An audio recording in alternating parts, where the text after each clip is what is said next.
Okay, so tonight we're going to welcome Kent Wing. He is a figurative oil painter who resides in Salem, Utah. He is currently a member of the art faculty at Utah Valley University. Kent received his BFA and MFA degrees from Brigham Young University and has traveled extensively in Italy studying works of the late Gothic and Renaissance masters throughout the region. His symbolic narrative work is reminiscent of Sandro Botticelli, can't say the word, Domenico, like you say it,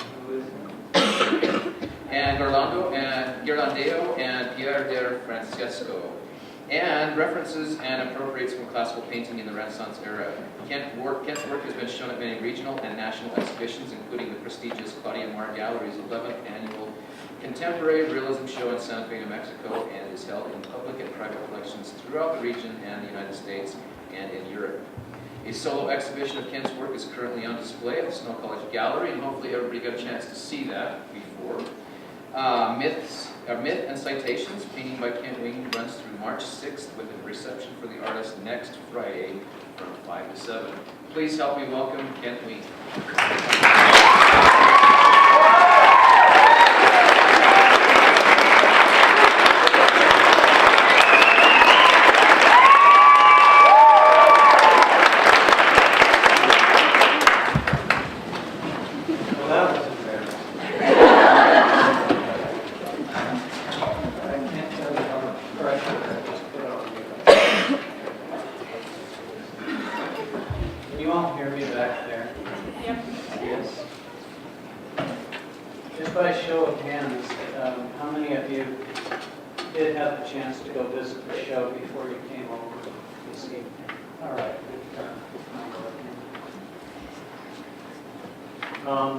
I want to thank you for being here.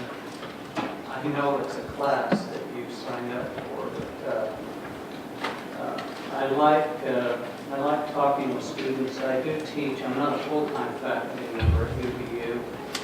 I'm an adjunct there. I made the decision many years ago when I left school that I wasn't going to teach full-time. I don't seem to be built for institutions. The irony of that is that I wound up in all the institutions I'd rather not be in since that time. So I don't know if that was a wise decision or not. I think it's probably because I was concerned about the money aspect. You know, because teaching pays you enormous amounts of money, doesn't it? In reward exchange for your time.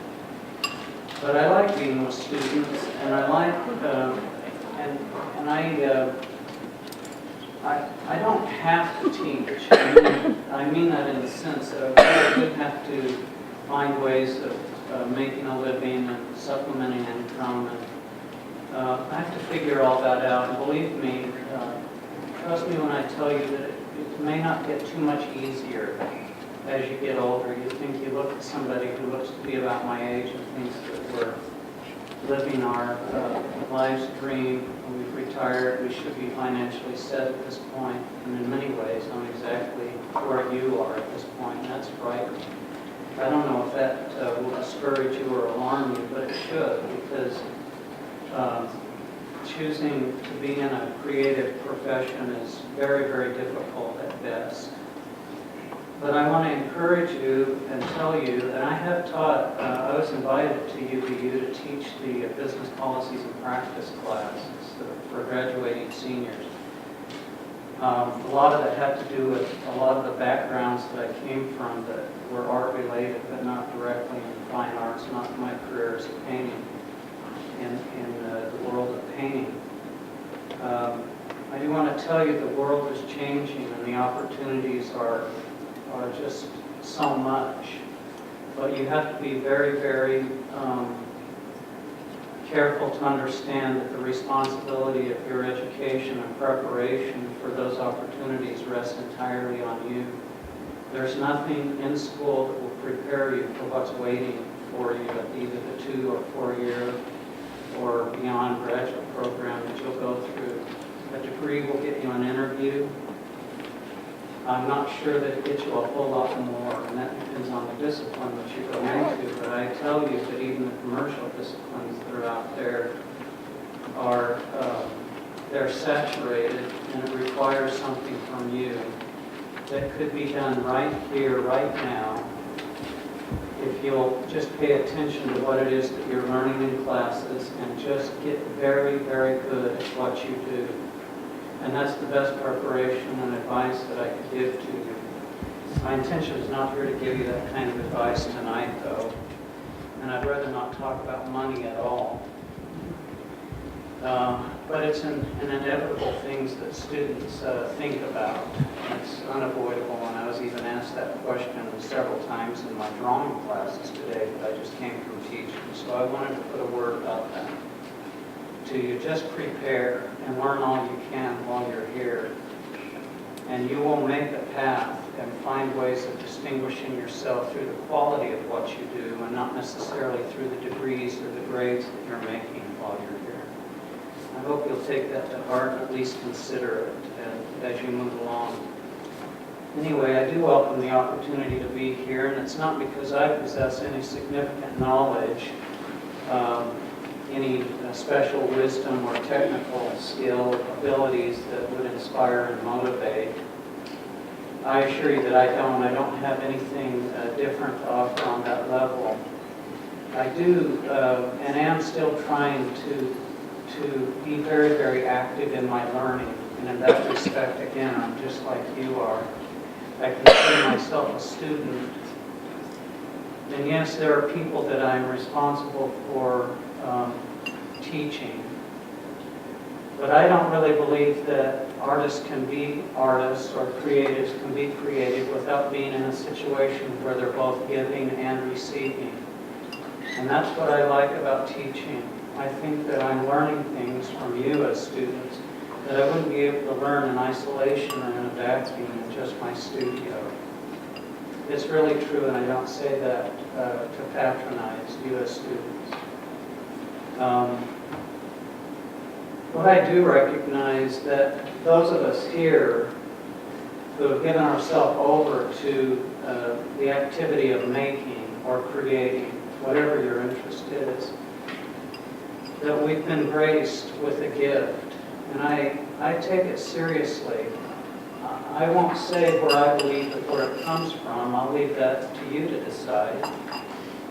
But I do see it as a gift, and I think that we need to learn how to receive it and to be responsible to it and as honest as we can with it. It's not anything that I've ever taken lightly or glibly, and I have seen it taken that way, and I know that the label of artist is a very big and general kind of term, and I don't like to put that term on myself.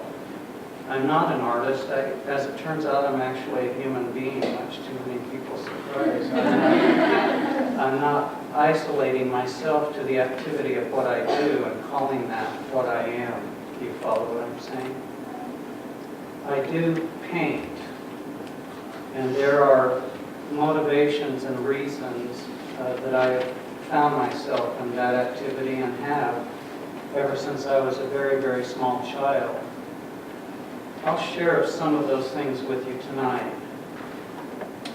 So I am delighted to be here with you and to share some of the things that I've both been doing and what I've been thinking about for a very long time. Now, I think some of the things that I'll talk about may suggest that they might be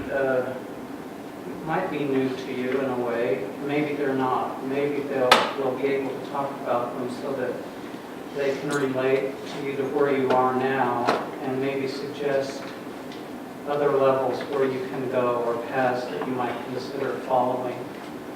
What I'm not going to do tonight is run through a catalog of my own work. If you want to see my work, which most of you have, you can go over to the gallery and take a peek at it. We don't need to look at digital slides and reproductions, and I'm not here to try to impress you with the vast number of paintings that I've done. I won't do that tonight. I will show you some of my work as it relates to the things that we're talking about. And by the way, Adam, how much time do we have? We have at least an hour. And leaving time for discussion and question and answers, at least an hour. All right, then I'll try and get to it. So that's what we're not going to do tonight. I don't mind answering your questions about, the frame color wheel or something like that, if that's what we need to do. My techniques for painting. I thought I would include a slide of one of my palettes. I have two palettes that I've used over the last 30 years, and I've never scraped them. And the only reason why I get a new palette is because the other one gets so massive, it actually makes me start considering if I'm a sculptor or a painter anymore. This is the lean side of my palette. I have paint that I waste in enormous amounts. But I won't talk about technique and methodology and all that. I'll say a little bit about it at the end, just to satisfy your curiosity. And I certainly, if you've got questions about some of that, I don't mind answering them. But that's not what I really have come here to talk about tonight with you. So are we okay with that? Hope so. But I want to share some thoughts with you. And they're things that I've considered, maybe what I wish I would have known or began to think about at an earlier age. Things that maybe when I was in school and making my first attempts at trying to figure out what this whole art arena is about, what the activity is about. Because when you lose your childhood innocence, you can't go back to that. You can't pretend that anymore. You have to go into this with a certain level of awareness and consciousness, and it demands a lot from you. Let me begin by telling, by the way, you can ask me questions as we go along, and I don't mind that. But we'll try and save the majority of discussion for towards the end, and I'd encourage you to write down your questions, and then we'll bring these things up. So make notes as we go along. I want to share a personal experience with you, which I haven't talked about very often, and I don't tell very many people about this. But I think tonight it will relate directly to what I would like to speak with you about. And it has to do with the experience of identity, which is a big question for me. It's a question that I think surrounds the whole activity of everything that I do as a painter. The idea of identity. What is that? Who am I? What am I? And what am I doing with this activity in relationship to that concept, that notion of identity? I've looked at Rembrandt's paintings for almost all of my conscious life, since I was a little child until even now. And I've been able to look at paintings, what I call in person, like a celebrity. I saw so-and-so in person, like Brad Pitt. I saw Rembrandt in person the other day, which is an odd thing for us to do, but I've seen them firsthand, and I've become familiar with the way they look and behave in actual life and observation, which is very different from a reproduction. Those of you who have seen Rembrandt's paintings are all the more impressed, I'm sure, by the extraordinary quality and depth of understanding that he possessed. And I think we recognize those things even when we're young, even though we can't describe them. They resonate with us in some way. And that was the case with me in Rembrandt's paintings.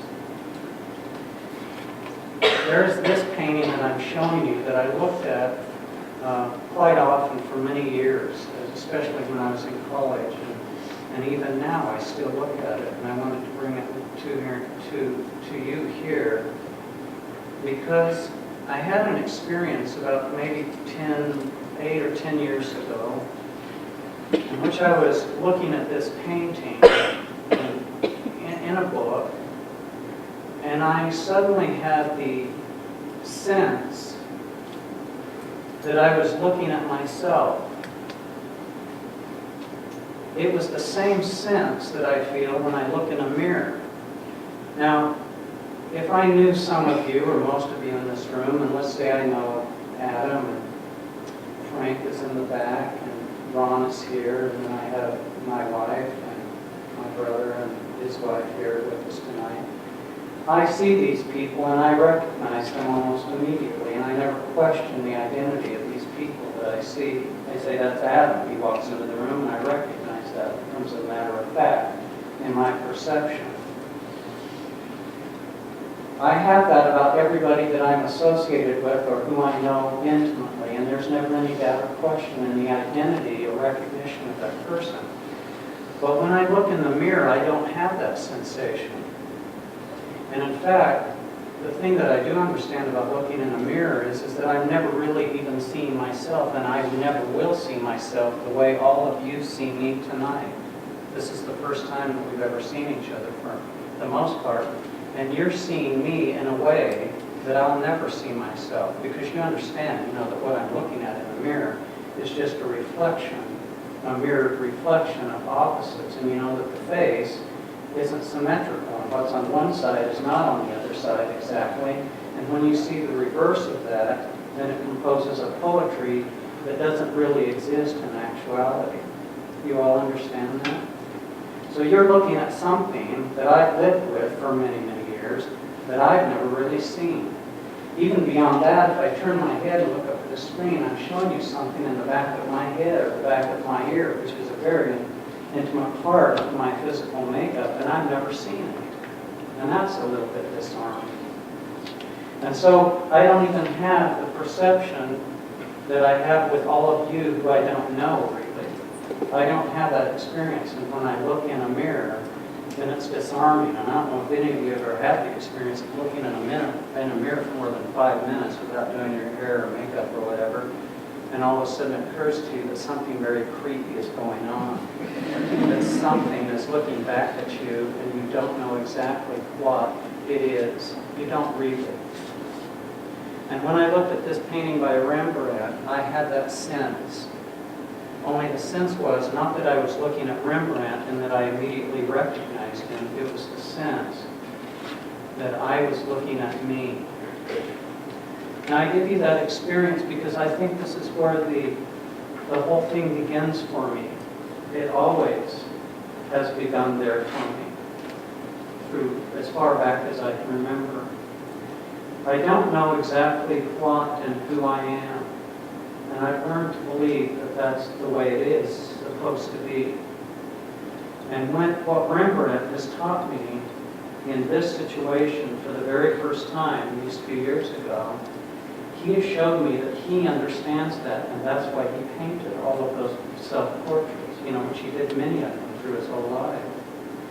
He was trying to grab onto that sense, that essence of who he was, and he understood perfectly, even as a very young age, he understood perfectly, and I know this by looking at his paintings, all the signs and the clues are there. He has read it to me. He knows perfectly that by displaying himself openly, honestly, fully, without any hesitation, any fear, or lack of confidence in that display, of that manifestation, to you, that it becomes a mirror to you and has nothing to do with him. Do you follow that? You see what I might be suggesting?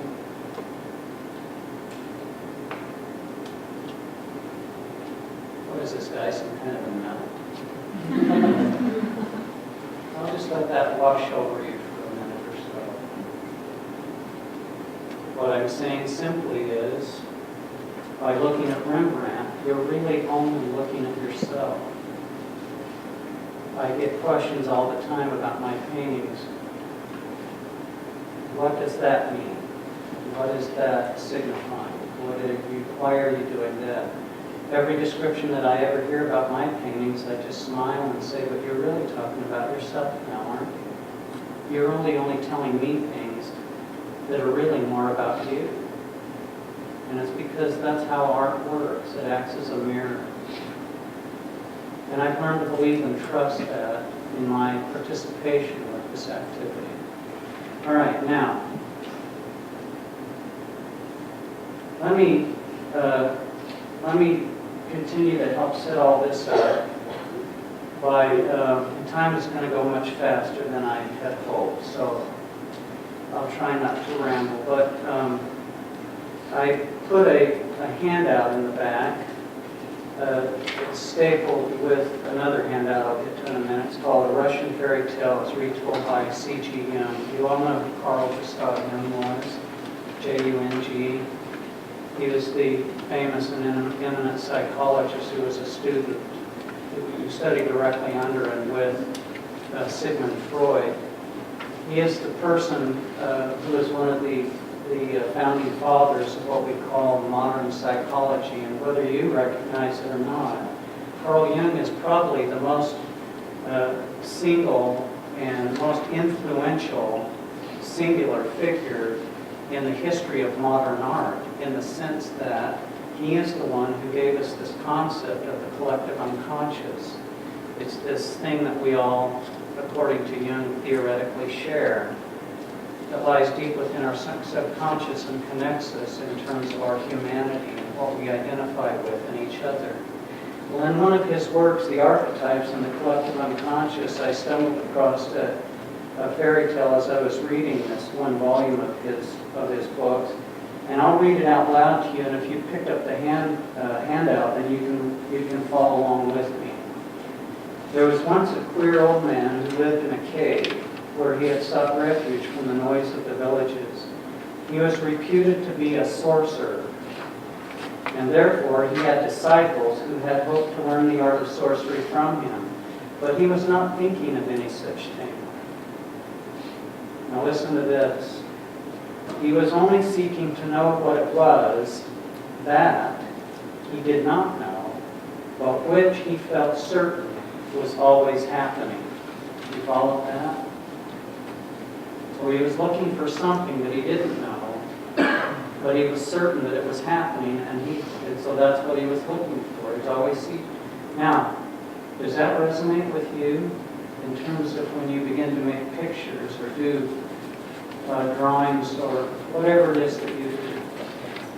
That there is something that is sort of cryptically or mysteriously lying behind all of this, and you're doing this so you can see it, you can know it.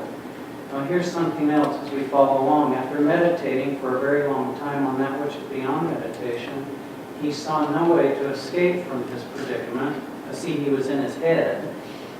Than to take a piece of red chalk and draw all kinds of diagrams on the wall in order to know that which he did not know might look like. So he's certain that it existed, and he didn't know what it was, but maybe he would draw a picture of it just so that he would know what it would look like. After many attempts, he hit on the circle. That's right, he said, and now for a quadrangle or a square inside it, which made it better still. His disciples were curious, but all they could make out was that the old man was up to something, and they would give him anything to know what he was doing. And when they asked him, "What are you doing there?" he made no reply. Then they discovered the diagrams on the wall and said, "That's it." And they all imitated the diagrams.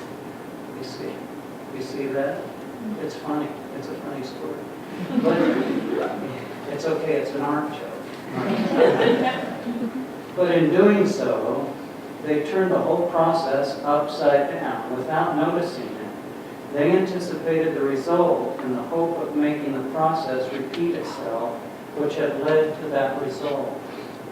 And then Carl Jung says that's how it happened then and how it is still happening today. Now, I wrote that as part of my proposal for my graduate project report when I did my MFA project. Ron, you won't tell them how long ago that was, will you? But I want to tell you that it's been decades. And when I read it now in front of you, with all that I sort of processed and experienced as an artist, I can tell you today with the same clarity that I read it today that it's just as applicable to me now that it was then. And it's because I think that this is really the impetus or the beginning, the basic reason why you're all involved with what you're doing. And I don't care if it's graphic design, photography, illustration, advertising, or whatever it is. There's the aspect of creating,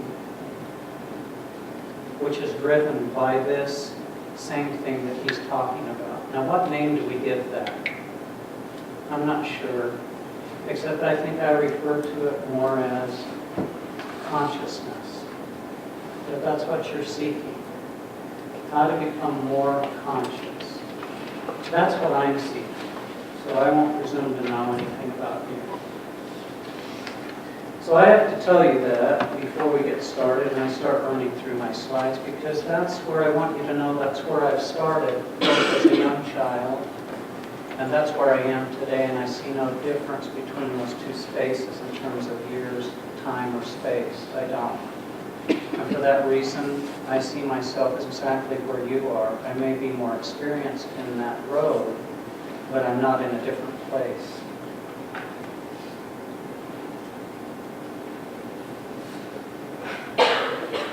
Max Beckman said, art is created for the sake of realization, not for amusement. Although you can be amused by it, but you understand his point. It's for transfiguration, not for the sake of play. It is the quest of ourself that drives us along the eternal and never-ending journey we must all make. You know who Max Beckman is? Do you remember from your art history? If you don't, write that name down and look up his paintings. I mean, I would. He's classified as a German expressionist, painting in the late 20s, 30s, and 40s. His work is very, very important in 20th century art. So see, he's describing something that's very akin to our story, isn't he? What I think we're really doing as creative people is that we're not really making paintings or designs or those things that we do. That's not the product of our work. The product is ourselves. We are the product. The things that we show or exhibit, that's the evidence of where we've been, our decisions. And that's what we're doing is constructing a language of self. So when you go down and you look at my paintings and you say, well, what is this? You're not really looking at pictures of me or images of, what do I have down there? A pear or, I don't know what I'm painting. It's all down there. That's not the thing. The thing is me. I am the thing. And what you're really seeing is just the evidence of all my decisions. But now, beyond that, I am trying to build a language. And that means that I'm trying to create something that I both experience and that you can understand and gain in a way that relates to you. And that's what language does. It communicates from both ends of the spectrum, from the spectrum of the maker to the viewer. This language cannot be constructed without both of those components. I can't sit around in my own studio and pretend that nobody cares or would be interested. If I did that, I would never come out and show it with expensive frames on it. I'm trying to do that for you. I'm trying to elicit your interest to see if there's something we can share and participate in and co-create in terms of meaning and interpretation. So you're just as responsible in the viewing as I am in the making, because it's a language of me that I'm trying to construct in hopes that maybe it might have something to do with the construction of your own language. So what we're doing is we're trying to find ways of identifying consciousness, our affinities, things that we like and don't like. There are things that are about us that are peculiar. It has to do with our sense of humor and wit, how we examine ourselves and others, our humanity. And the list could go on and on and on. What is in your language? How much can you actually construct? Because this is the only thing people will know you by, is what you do. And I don't mind quoting Jesus on that point when he says, by their fruits you shall know them. Why? Because that's the only way you will know them. Can I get away with that in this school to say Jesus? I'll have to throw in Buddha and Gandhi and the rest in order to justify it. So, here's what I see as a challenge for you, and also for me, for working artists, in a so-called postmodern world. Have you had studies or you read stuff about postmodernism? Yes? Is that attached to your first and second year of art history? Do you read articles? Huh? Second semester. Second semester. Well, you know, we talk about the periods in history of art, which is all written by art historians, not written by artists, strangely enough, but written by people who talk about art and are not artists. And they like to categorize and gather this information, and we're all benefited by it, and I love it. I'm going to show you things that have to do with art history. But if I were to ask you the question, I mean, you know the word modern and modernism, and if I were to ask you the question, do you know that there is a distinct period of time in which the history of modernism has fulfilled itself? Can you answer the dates of when that began and which it may have ended? And by the way, do you know that it has ended? Did you even know that? That technically, historically, modernism no longer exists. So somebody tell me the dates, not from the faculty. I'd like to hear from a student. You can say it.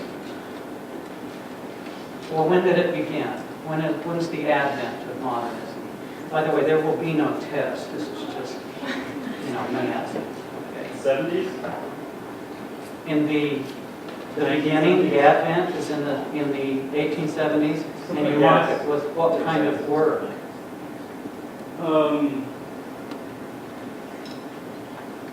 Pop art? I don't know. With that whole. No, you're 1970s. 1970s? No, at the beginning of it. Well, I realize now what Impressionism? got across. Impressionism? Impressionism would be kind of a good place to start it. That's when, technology began to take place, the invention of the tube, which made paint portable, But they could go outside and actually observe landscapes and paint outside the studio. What artist do you identify? Who gets the big credit for the advent of modernism? Can you say? Picasso? Is that what I heard? No. Before that, faculty? You want a subjective answer or? No, I want a real answer. How about Manet? Yeah, Manet usually gets the label. Yeah, not Monet, but Manet. And it usually begins with that, what's that painting of the woman behind the bar? And he's very sarcastic. And he's pushing all these, the luncheon on the grass, with clothed men and naked women, and everybody looks like they're having a great time. And he's just very sarcastic. Only he's too good to be ignored because he's painted in the academic tradition, or close enough to it, and yet sort of wagging his tongue at the bourgeoisie, Well, it usually starts around it there, in that work, and then it ends. Now, tell me, you said around the 70s with the advent of pop art. Warhol and all that. Warhol, and I think that's not quite there, but it's about 1980 to 1981 is when the critics and theorists and historians begin to rewrite the history of art. And there were books written by people like Robert Hughes and Donald Cuspid and others, who begin to announce this, that modernism is dead. And it was just, after pop art had really launched strong into the world. And so since that time, there's been postmodernism. That's what we call it. So does that ring a bell? We've heard that term. That we live in a postmodernist world. Well, that's a very tricky word because postmodernist is kind of a catch-all for anything goes, and that's a quote. Anything and everything. It's beyond Duchamp. It's well beyond Duchamp. It's everything goes and anything goes. And so, personally, as I've looked at this and tried to read, I remember Robert Marshall. I don't know if any of you are familiar with his work, but he was a member of the faculty at BYU, and he's kind of a well-known artist in this region. And I was doing an internship with him, and the assignment he gave me for the semester was to do all the research I could to support the validity of painting as a valid art form now in this world. This was in 1981. Now, some of you might think that that's very strange. Well, isn't that what art is about? Not since 1981. It got very, very scarce and extremely challenged. You're not allowed to paint anymore. So here's what I see the problems that's been created by pluralism or postmodernism, where everything goes. It's the lack of a criteria in the midst of all of this. What is it that's good? How do we support it? What seems to be more valid? What's less valid? Is there any standard of criteria? How do we measure this stuff? What gives it its value? I don't really know what I'm supposed to be doing in the middle of all this. It's also the absence of a single tradition. Whereas this wasn't a problem 150 years ago. I mean, if you were an impressionist, pretty much knew what was on track, even in the 20th century when all the isms began to develop, like Cubism and, surrealism and futurism. You've studied that, right? Some of you. All these isms, they all had their manifestos, and they defined what it is that allowed you to be in the club or not. If you're not in this club, you could just go down the street and get in another one, But a single tradition, it fragmented, but at least there was something there that set up its guideline and standard. But we don't have that anymore. There's no manifesto for postmodernism. I have a different word for that. You use it every day, most of you. Whateverism. That's what I call it. I curse it almost every day. All you're doing is speaking in whateverism. There's also the loss of art's aesthetic import, meaning the surface quality, that the product of art, the end result of art, is actually an object that you can touch and feel. It's not just an idea that's explained intellectually.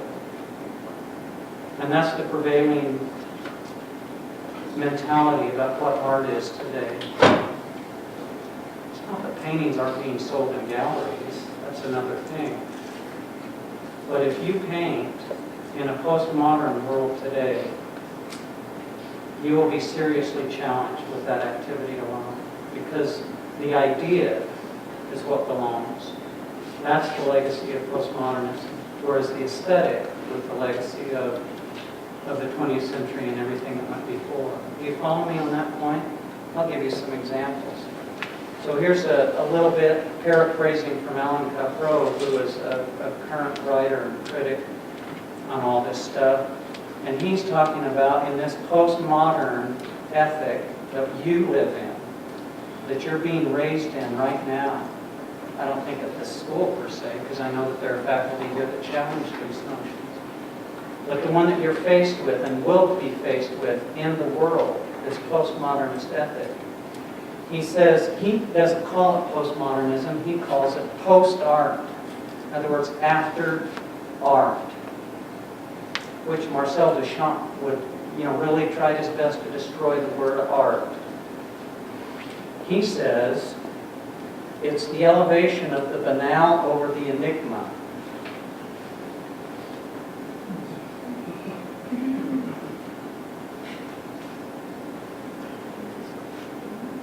Now, where do you think I fall in that scheme of things? You're going to put me with Jeff Koons, or you're going to put me with Ang? Well, Ang, it's really something, So we might not go that far. See, it's the banal.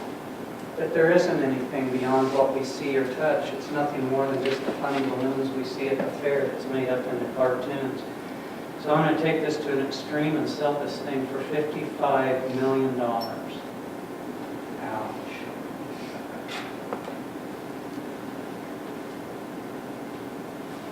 The banal over the enigmatic, the scatological over the sacred. Now, you won't tell on me, don't go home to your parents when you start searching the internet and look up the words, and excuse my language, but this is the topic you'll have to put in. It's shit art. And a whole several pages will show up about artists who have taken on the intellectual discussion from those who really know about art. But see, we're all past art now. We're non-art. And you will just be absolutely astounded. Now, You can take my one picture here, or you can go do your own research, but it comes in many forms, and these artists are making tons and tons of money from this because they're in the upper echelons of the institution of what real art is about. You know, the museums, the big corporate funds are, all those things. This is a piece on the left. Yes, it is a giant monumental sculpture of a pile of crap, and it's very famous by the sculptor Paul McCarthy. So if you even look up his work, you'll just be completely amazed. Now the irony of all of this is, and I'm not saying this because if I have particular interest or affiliations with any Judeo-Christian beliefs personally, but I think it's very amusing and ironic that the ACLU is doing their best to get the monuments of the Ten Commandments out of public parks, and this is what we're getting in exchange. Well, maybe I don't get it, but I leave it to you to consider the proposition that the scatological is now taking the place over what was considered to be sacred. You know this painting, by the way. Who is it? I'm going to have a chat with your art history teacher. It is Caravaggio. It's the Sacrifice of Isaac. It's in Uffizi, and it's a beautiful, wonderful painting. Wonderful. And then the third thing that he's pointing to is the clever over the truly creative. Now, I get it, folks. I understand, and I'm not trying to pick a fight with Marcel Duchamp, although I just love to have him here in this discussion tonight. But I think you do have to consider things that have a sort of sense of timelessness, and it goes beyond cleverness. In other words, it's like a knock-knock joke. How many times can you hear that silly joke and still be entertained by it? Yes, I get it. I understand. I get it completely. I know what you said. Please don't tell me that joke again. Oh, you're going to tell me that again? Please don't tell me that again. You mean again? This is 1920 something. Do I have to keep hearing the same joke over and over and over again? Is there something in truly creative work that sustains the resonant experience that we may have? I believe so. I'm going to suggest to you, and that's the second page of the slide. Now we're going to move through slides and it'll go a little faster. Are we okay so far? All right. I want to suggest to you a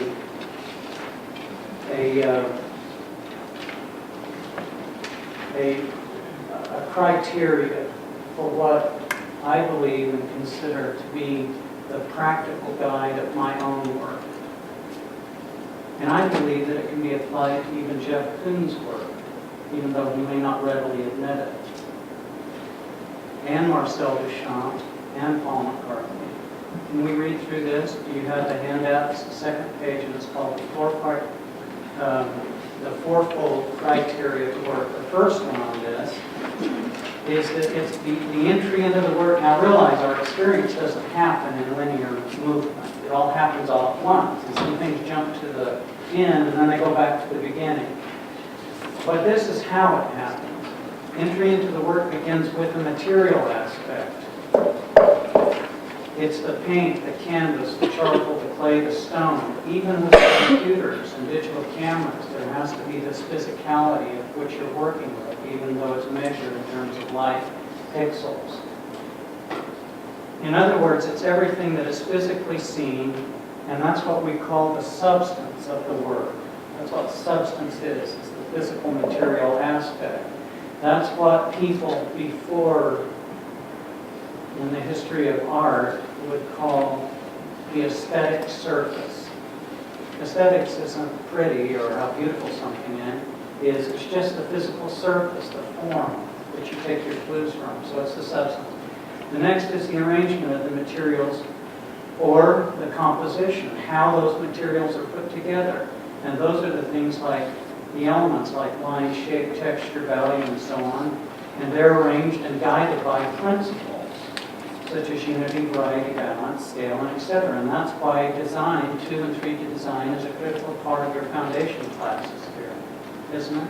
Right?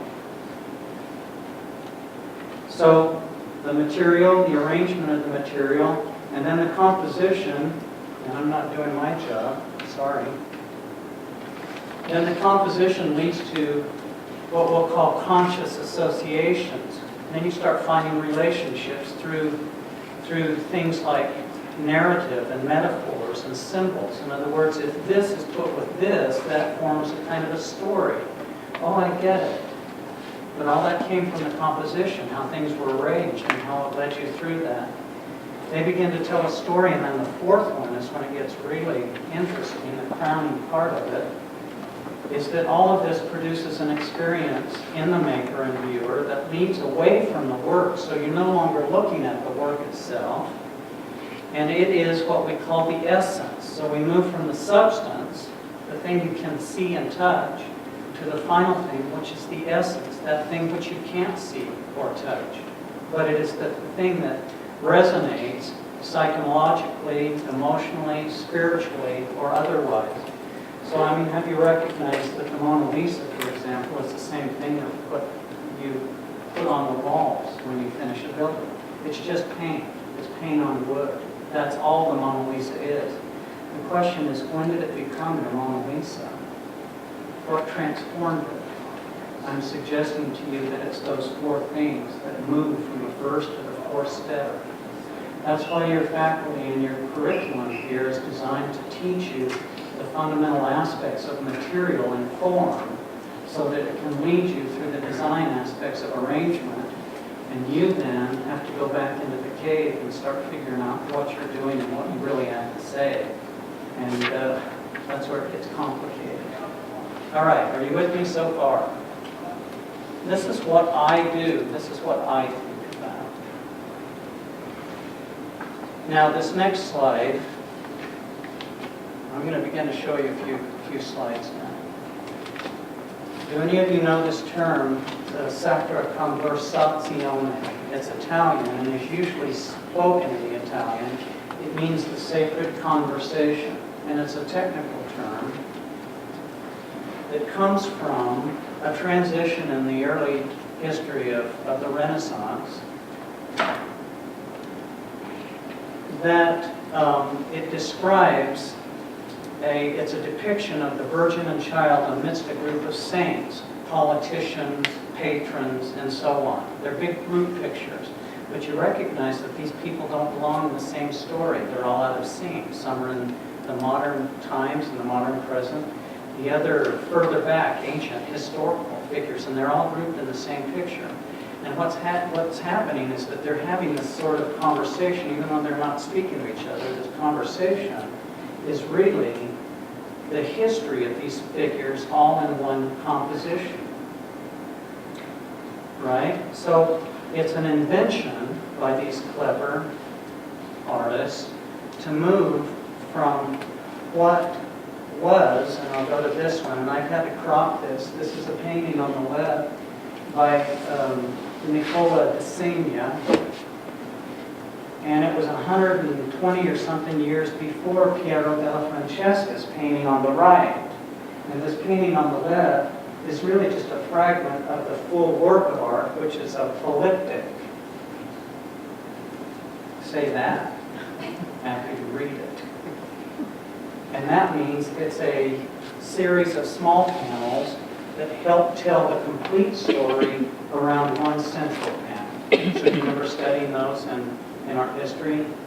And what they're doing is that those small panels give a different narrative that helps support the conversation of the middle panel. So it's like all these things are talking to each other. Well, the one that I just showed you, and this is by Fra Angelico, this invention was to gather that all up and put it into one picture.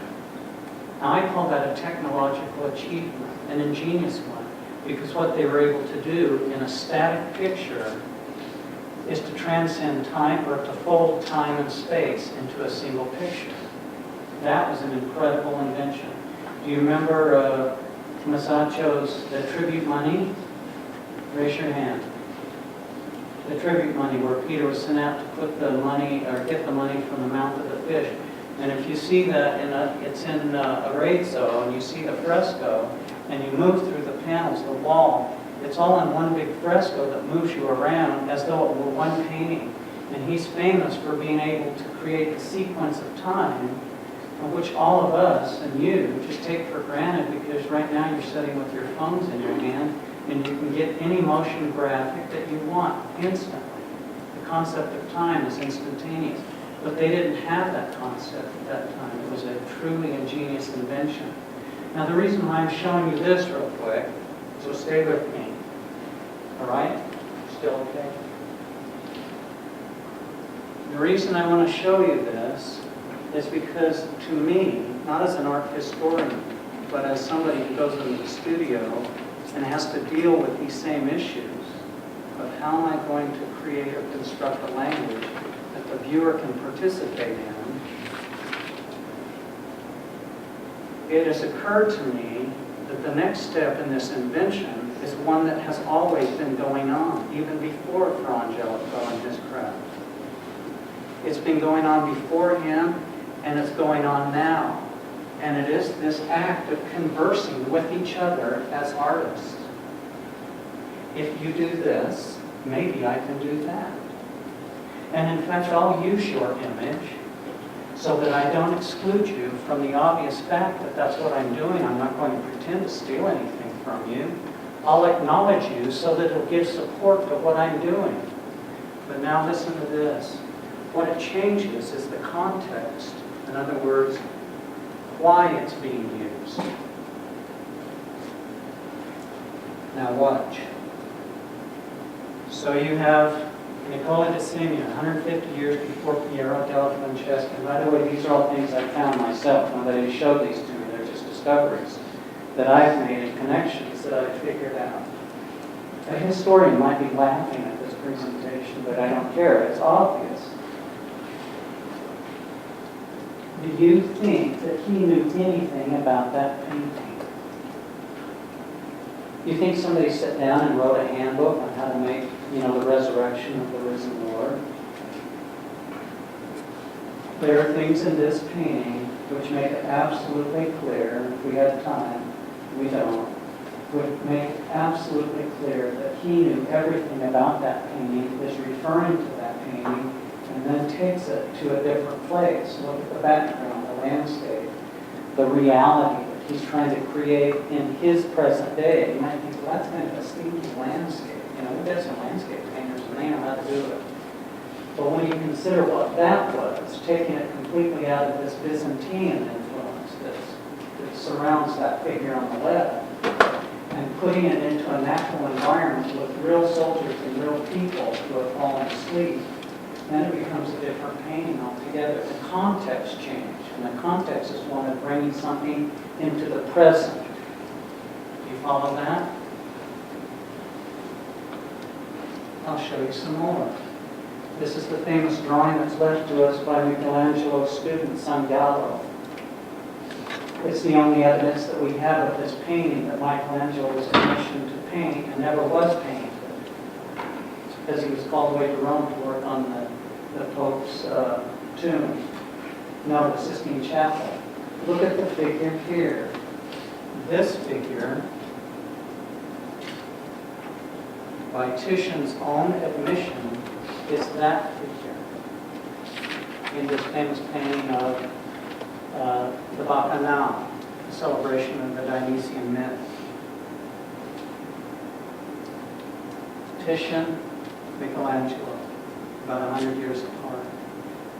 Do you think that's a coincidence? What is Artemisia Gentileschi doing copying the painting of Caravaggio? Not even apologizing, abashedly just copying it. But look at the difference. The difference has to do with her interpretation of the painting, not of the event. She's showing you her personal interpretation of the painting, and she's not apologizing for that. She knows everybody knows what that painting is, by far logical. She's giving her representation of that. Why? Because it has to do with the sense of identity and context change, of bringing it into a different and personal realm. So she's not just copying. She's doing something else. Well, let's go back to the painting by Titian on the right, and I'll use a different figure. This is an ancient Greek mosaic in Thessalonica.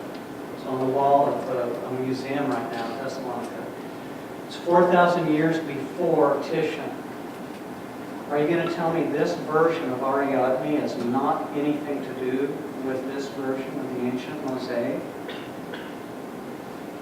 It's hard to avoid, see? This is a painting by Poussin, left. Look at how clever he is in the construction, the composition. This arm is falling over the head of the Adonis figure. But you realize it's not his arm, it's her arm, but it's in the same position as his arm in the background. But the way he's painted that makes it look as though it can double as his arm. It's hers and his at the same time. If you look at this painting by Alan Feltus, who's an expatriate from Washington, D.C., a former Prix de Rome Award grantee. He's still alive and paints. He shows at the Forum Gallery. His paintings are very beautiful. Look at this arm, which falls over her, and this arm pivots off her left shoulder as though it were her arm. Do you think he knows anything about the painting on the left? I know that he does, because I know what he studies. I know what his paintings are based on, which is the evidence of looking at the painting. We go to another painting where we still have that same figure, but it's by Poussin. And then the painting on the right is by the famous 20th century painter Balt. It's Balthasar Kozlowski de Rolo. They're 500 years apart. This is Titian on the left and Picasso on the right. See, Picasso is making a direct reference to classism. In every one of these scenarios, what they're doing is they're bringing what we'll call the past into a relevant present. The past is not dead. It's never dead. It never has been dead. Everything is always happening at the same time. Every artist that has ever lived, that you know about in the history of art, never admits to the idea that art is an artifact, a fact of the past. They don't see it, artists don't see it that way. They see it as a continuation of a current dialogue. They just are trying to find ways of constructing a language that belongs to them and that it might communicate to you in a relevant present. A couple more. The painting on the left is by George Frederick Watts. It's about 150 years ago. This painting on the right is by the famous Norwegian figurative painter Odd Nerdrum. They look like they're done by the same artist in a way, don't they? Do any of you know the works of Odd Nerdrum? Yes. Well, that's a name you should look up. The funny thing about Odd Nerdrum is that he thinks he's the reincarnation of Rembrandt. He's still alive. He's 70 years old. He's just been sentenced to 3 years in prison for tax evasion. But he's already paid his taxes, so they're trying to figure that one out. Anyway, when you go to prison in Norway, then you can't do the thing in prison that you did as for a living on the outside, so he won't be able to paint for 3 years, which is, I don't know how that's going to turn out, because he's been painting and well known since he was 18 years old. We'll see. But he is a current living artist, and he has this attachment to his identity as being Rembrandt, in fact. And the problem that they have in Norway is that they hate him because they want to be, upscale and modern and contemporary, and they want to be on the forefront of everything institutionally. And the institution is what supports the arts there. They don't have this widespread free market of galleries and so on. And so they hate him because he won't play right.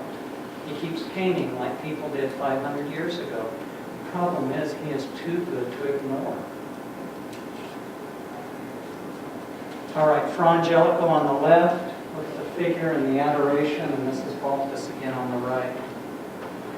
This is the Roman copy of Ariadne on the left, and then Giorgio de Chirico's painting done in 1920-something of Golden Afternoon, or no, the something of the Enigma, what is it called? I forgot, you can look it up.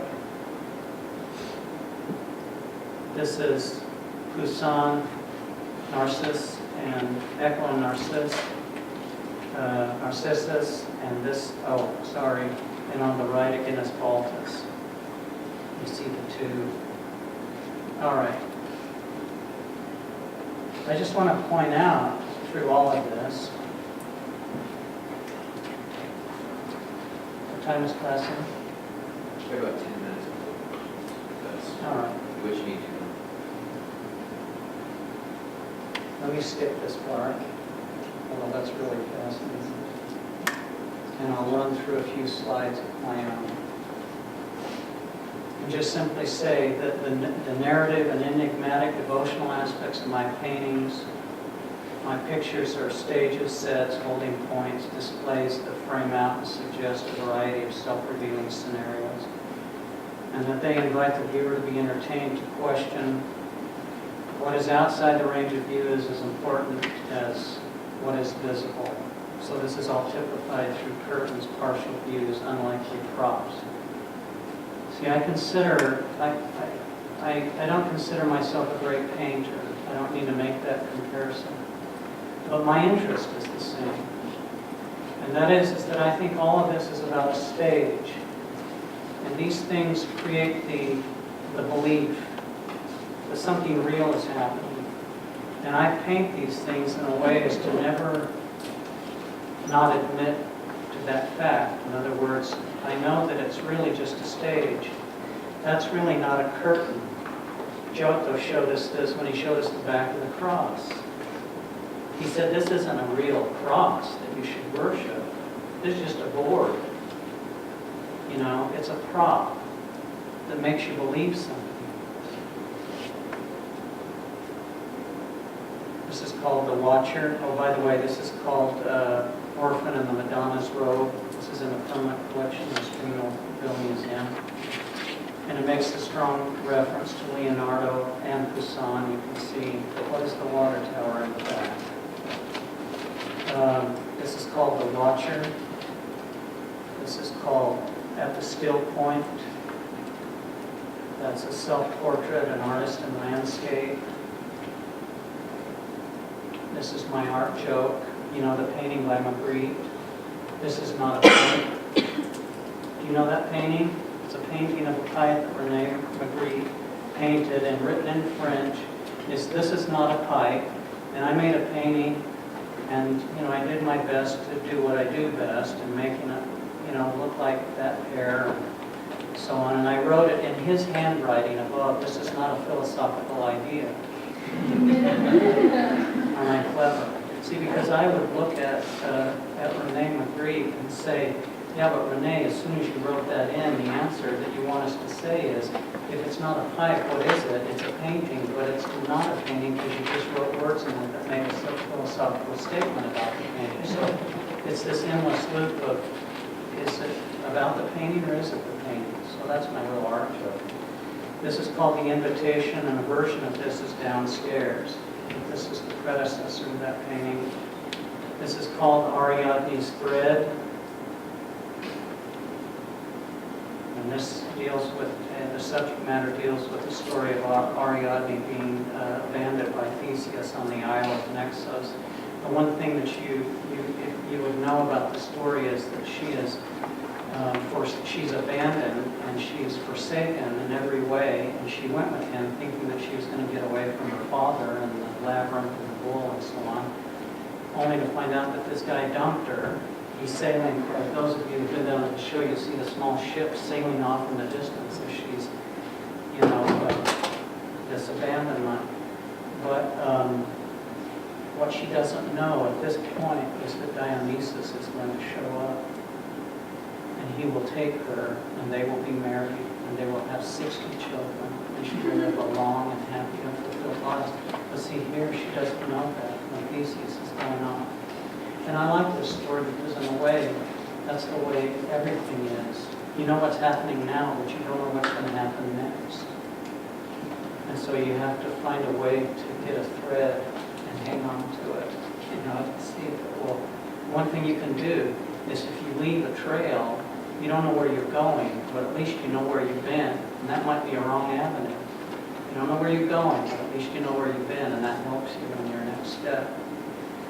This is called Evening Still Life, and that's over there at the gallery. This is the large painting, which I'll just quickly point out as the subject matter. It's taken from Michelangelo's unfinished drawing, and I took and finished the painting. Only I put it in terms that belonged to me. I changed the context. So I painted the painting that he never painted. And I also made reference to the competition that existed, and why he made that drawing is because it was a competition between he and Leonardo. And Leonardo's drawing, the only thing we have left of it, of his painting, is Peter Paul Rubens' drawing of his painting, The Battle of Anghiari. So we have these two incompleted and unknown works, and I just took the presumption to say, well, I know what that looks like. Only I've changed the context and put it in something that seems more relevant to me personally. The interpretation I'll leave up to you. This is downstairs, Dreaming of Endymion. This is called The Song of Orpheus, and it's also over at the gallery. And these are my citations. Although citating is going on all through all of these paintings, I hope you recognize by the previous setup. This is Crocco Botticelli's Primavera. This is Cima da Cornelione, who is a Venetian artist, and it's taken from Christ among the doctors, so it signifies, discourse. This is Piero Petrogino's The Sepulchrum Christi, and it has to do with the idea, the Italian idea of pietà and compianto, which means how we suffer with others. Sorry to take so long and leave you so little, but I'm happy to take a few questions, and you can stay a little bit after if you want to talk. If you have any questions or observations. And remember, be honest.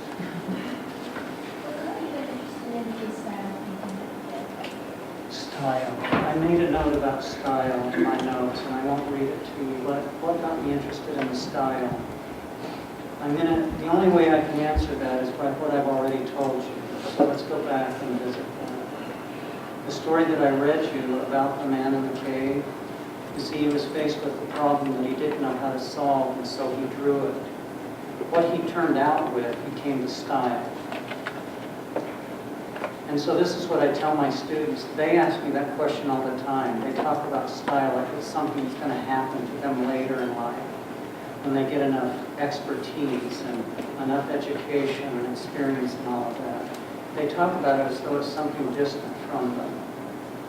But I tell them, I can prove today and I can prove to you in this room that you have it already. In fact, you have all the style you'll ever have in your life. It's not something outside of you. I'll prove it to you. All you have to do is sign your name. You possess in your hand a unique way of writing or making marks that nobody else can have. They can copy, forge, imitate your handwriting, but will never be authentic. The same way that you have a thumbprint, the same way that you have a particular characteristic about your iris and your eye. The fact that all snowflakes are not the same. In fact, no snowflake is the same. Did you know that? No snowflake is the same. That everything in nature is unique and different, including you.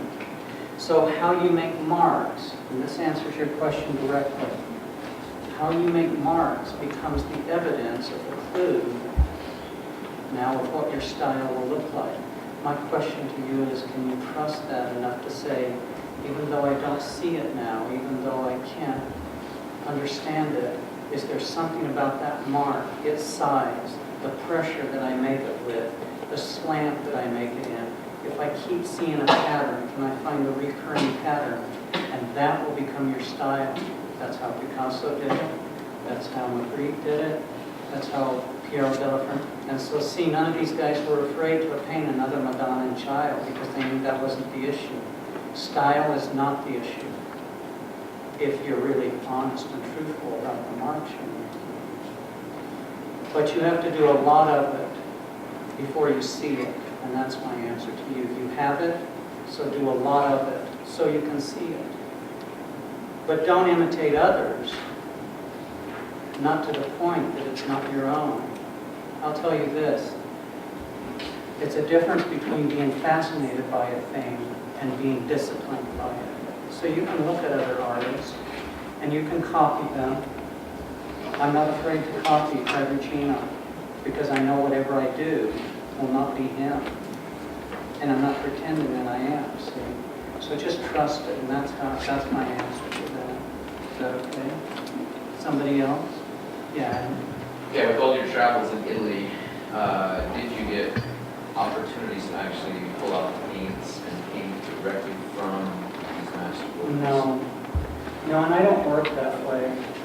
Because for me, I mean, it would be incredibly valuable for me, and that's the thing I want to live in a place where there's really not a whole lot we can learn from, firsthand. We learn from each other, and that's good.